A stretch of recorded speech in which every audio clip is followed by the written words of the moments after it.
அஇஅதிமுக பொதுச் செயலாளரும் முதலமைச்சருமான செல்வி ஜெயலலிதாவின் பிறந்தநாளை முன்னிட்டு திருவள்ளூரில் 68 அடி உயர கொடிக்கம்பத்தில் கழக கொடியை அமைச்சர்கள் ஏற்றி வைத்தனர். மேலும் 10,000க்கும் மேற்பட்டவர்களுக்கு நலத்திட்ட உதவிகளும் வழங்கப்பட்டன.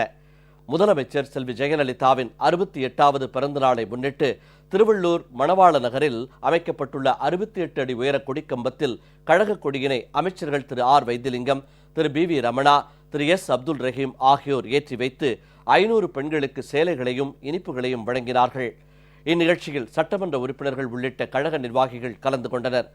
திருவள்ளூர் மேற்கு மாவட்ட எம்ஜிஆர் மன்றம் சார்பில் முதலமைச்சர் செல்வி ஜெயலலிதாவின் பிறந்தநாளை முன்னிட்டு திருத்தணி அருள்மிகு சுப்பிரமணியர் திருக்கோவிலில் சிறப்பு அபிஷேக ஆராதனை நடைபெற்றது.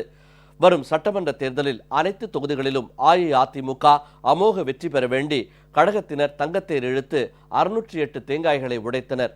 இதனைத் தொடர்ந்து 10,068 பெண்களுக்கு சேலைகள், 68 பேருக்கு தையல் இயந்திரங்கள், 68 பேருக்கு சலவை பெட்டிகள், 9 மாற்றுத்திறனாளிகளுக்கு பெட்ரோல் ஸ்கூட்டர்கள், விளையாட்டு உபகரணங்கள் உள்ளிட்ட நலத்திட்ட உதவிகளை அமைச்சர்கள் திரு ஆர் வைத்திலிங்கம், திரு பி ரமணா, திரு எஸ் அப்துல் ரஹீம் ஆகியோர் வழங்கினர்.